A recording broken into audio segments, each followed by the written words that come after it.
What's up? Welcome back to my channel, the best place for hardworking and ambitious millennial professionals who feel stuck in their careers to find their dream careers.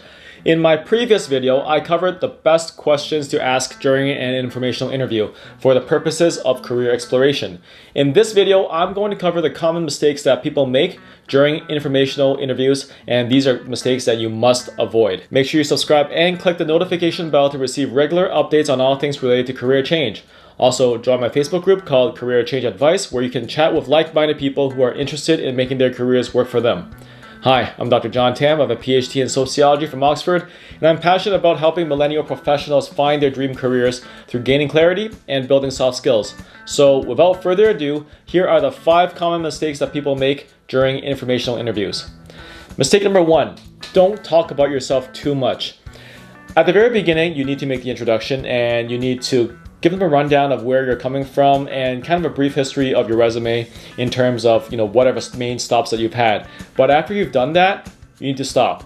The informational interview is about them. You need to put them into the spotlight. Don't lead with questions about your resume. You need to focus on asking the right questions. And if you want to know what the questions are, you can check it out in the cards I'll put above. But essentially, it's for them to talk about themselves, to reflect on their career path and what took them to where they are to this day, and for you to gain as much information as possible. Also, remember, the more they talk, the more they'll like you, because people love to be listened to, and it's just a simple psychological hack. If you want people to like you, just listen to them and you'll leave a very impressive image of who you are, is someone who understands them, who knows their story, and who resonates with them. And so be attentive, be present, and listen.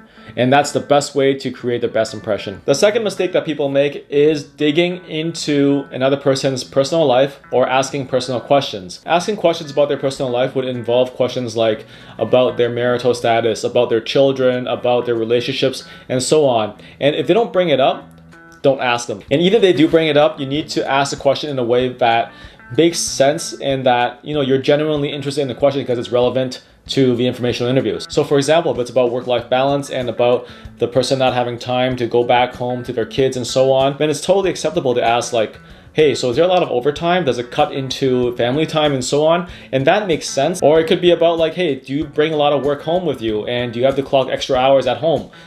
These are all relevant questions, but it has to be about the career, about the job at hand.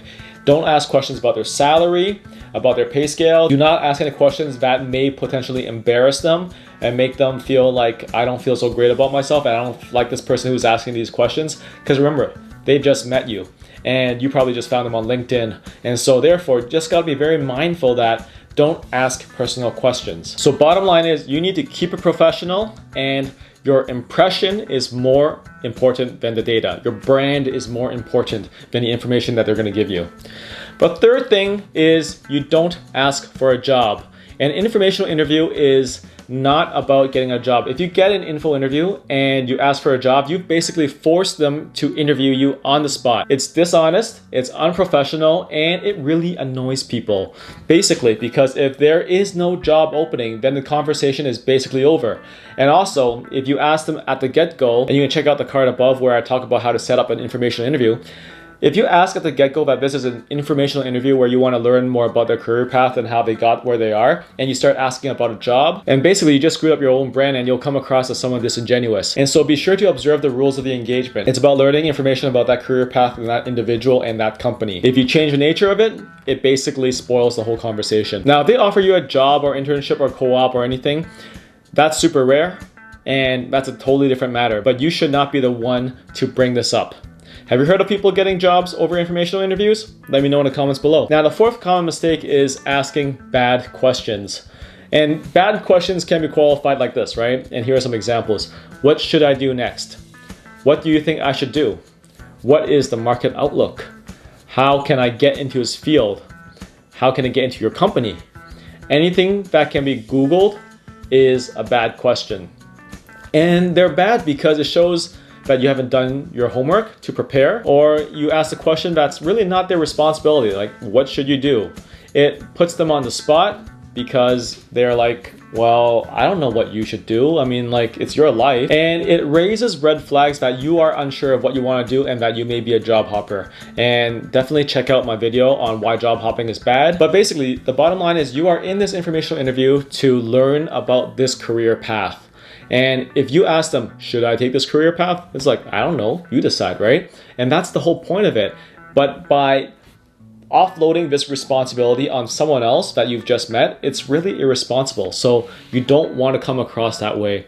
And remember, if you follow my previous videos, you only have 15 to 20 minutes in this informational interview, and you need to respect the boundary in terms of their time and your time and what is the premise of this whole engagement. The fifth common mistake is to ignore their advice. So remember, you are in this informational interview to learn more about the field or the industry, the specific organization or the job, and to learn about that individual.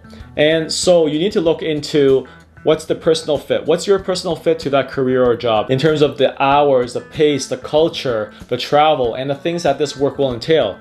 You also need to consider, how about your personality and your values? How about your top skills and talents? And essentially conduct a personal SWOT analysis. And this whole informational interview process will help with that. And if you want to learn more about the personal SWOT analysis, check out the cards above. It's super helpful in terms of helping you navigate a career change.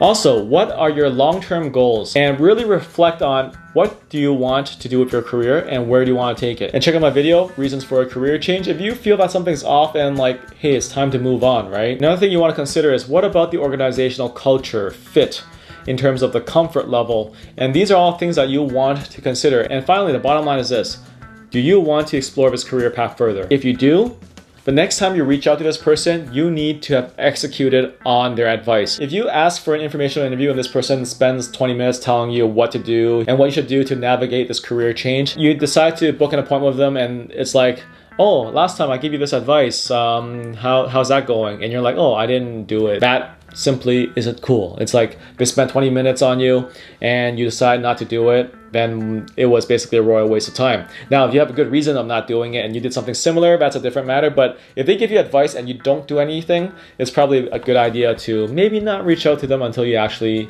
do it, right? And if you decide to go on another career path, it's totally fine. Give them a heads up like, hey, thank you for your time. I explored it. I decided it's not exactly a great fit for me, but I super appreciate your advice. And if you don't mind, I like to stay in each other's networks and stay connected. And it's totally cool because the whole point of it was to explore whether that path is the right one for you. And if you decide not to take it, it's totally cool to tell them, hey, I thought about it and I decided it's not for me. But thank you for your time. I sincerely appreciate it. Now, if you feel stuck in your career and you don't know what you want to do next, I suggest you to check out my free training, Stop Feeling Stuck, Find Your Dream Career, and I'll put the link in the descriptions below.